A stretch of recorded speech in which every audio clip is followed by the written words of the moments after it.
అన్నీ తెలిసిన తర్వాత కూడా నువ్వు నాతో ఇంత మంచిగా ఎందుకుంటున్నావు రేఖ?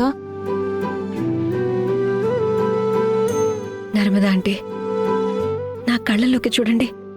వీటిలో మీకు మీ మీద ప్రేమ, గౌరవం తప్ప ఇంకేమైనా కనిపిస్తుందా?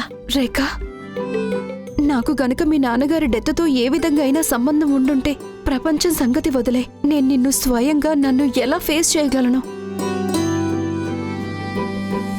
మీ మీద నాకు పూర్తి నమ్మకం ఉంది నర్మదా ఆంటీ. మీరు నా నమ్మకాన్ని కాస్త నమ్మితే చాలు. నాకు తెలుసు నాన్న చావుతో మీకు ఎలాంటి సంబంధం లేదు అని. అయినా సరే, అసలు నిజం ఏంటో బయట పడి తీరాలి కదా. నిజం బయటపడుతుంది. అండ్ ఈ విషయంలో మీకు నా హెల్ప్ కావాలి అనుకుంటే మీరు మీ ఫుడ్ని టైంకి తినాలి, తాగాలి, ప్లీజ్ ప్లీజ్. అండ్ మీరు మందులు కూడా వేసుకోవాలి అండ్ రెస్ట్ కూడా తీసుకోవాలి. ఎలా తీసుకోగలను? నాకు సరిగ్గా నిద్ర కూడా పట్టట్లేదు. మీకు గుర్తుందా, ఒకసారి ధ్రువ్ నేను మీ ఇంట్లో ఉండటానికని వచ్చాం. అదే అమ్మ ఏదో పని మీద బయటకు ఊరు వెళ్ళినప్పుడు వచ్చాం. గుర్తుంది.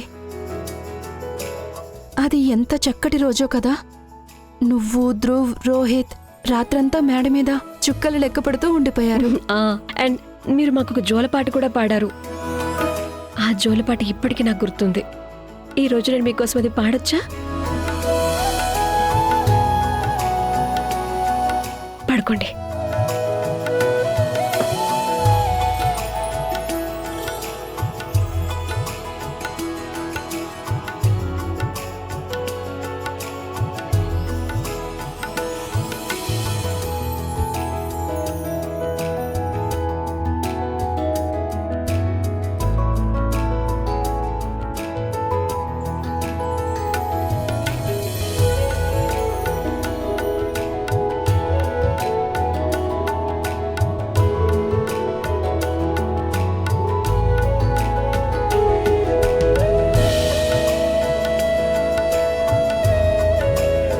అన్నయ్య, అమ్మ పాడే జోలపాట పాడవా? నాకది గుర్తు లేదు ఉన్ని, సారీ.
అమ్మకి గతం గుర్తు రావాలని నువ్వెందుకు కోరుకుంటావులే?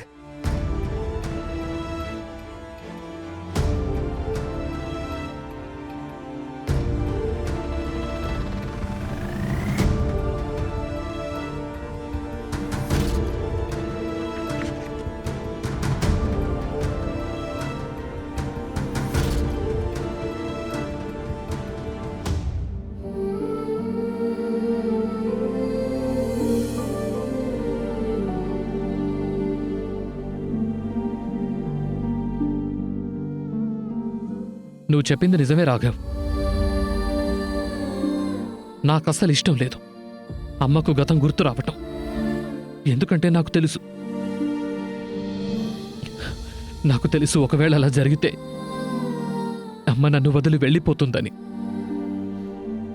అండ్ నేను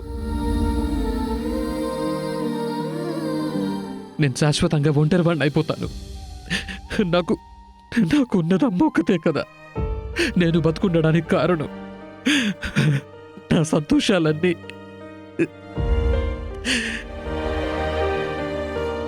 మా అమ్మే.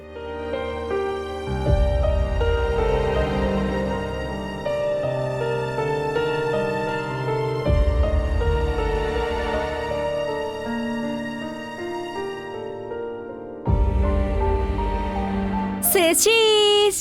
1 2 3. నాకు తనతో ఫోటో దిగాలని లేదు. రోహిత్, సరే సరేలే, ఈసారి ఏం పాడు చేయంలే, పక్కా. 1 2 3. ఇప్పుడు ఇంకా నీ చెయ్యి వదలంలే. అల్లే రోహిత్, నా చెయ్యి వదిలే, బాగా నొప్పి వస్తుంది, ముందు ప్లీజ్. ఫోటో తీయించుకో. సరే సరే. నా చెయ్యి వదులు.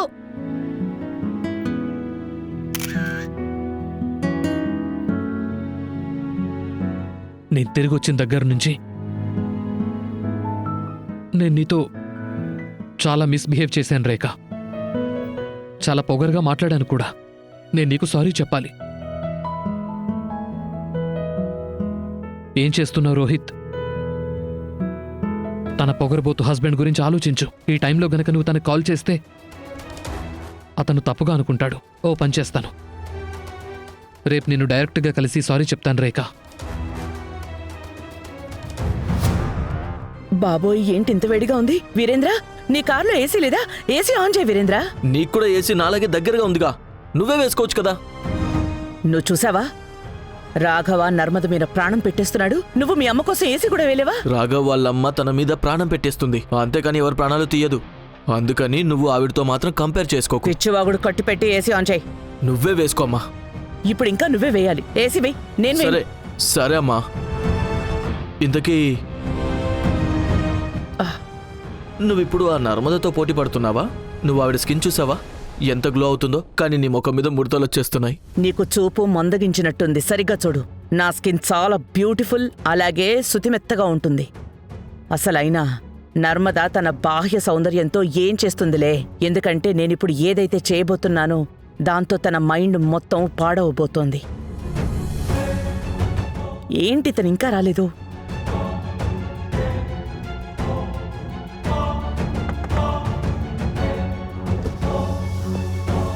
మీరు ఒక ప్రిస్క్రిప్షన్ ఇచ్చారు కదా, అది నేను చూశాను. ఆ మందులన్నీ పేషెంట్కి గతం గుర్తొచ్చేలా చేయటానికే. ఇదిగోండి. వాళ్ళకి ఈ మందులు ఇస్తే అసలేమీ గుర్తుండవు. విషయం ఎన్ని రోజులదైనా సరే ఇది వేసుకునే వాళ్ళకి ఏమీ గుర్తుండవు. నేను ఇంక వెళ్తాను.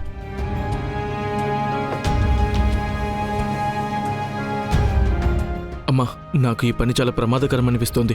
ఇలా మందులు మార్చటం రేఖాకి రాఘవ్కి గనక తెలిసిందంటే మనల్ని ఎవరూ కాపాడలేరు. కాస్త నీ నోరు మూసుకో. ఎవ్వరికి ఏమీ తెలీదు. నువ్వు మాత్రం నీ నోరు మూసుకునుండు చాలు. పద, తొందరగా ఇంటికి పద. అమ్మా, నువ్వు నాకు మాటి మాటికి ఆర్డర్లు ఇస్తుంటావు చూడు, నాకు అది అస్సలు నచ్చదు. నువ్వు మా అమ్మ వాళ్ళ బాస్వా కూడా అర్థం కాదు. నర్మద ఇంటికి తిరిగి వచ్చేసింది, దానివల్ల నువ్వు భయపడుతున్నావు నాకు తెలుసు. కానీ దాని అర్థం నువ్వు నన్ను ఎప్పుడు భయపెట్టాలని కాదు. సరే విను, నోరు ఆడించటం వల్ల కారు ముందుకెళ్లదు. కారు నడిపితేనే వెళ్తుంది. తొందరగా ఇంటికి పద. నర్మదకి మందులు ఇవ్వాలి. సరే.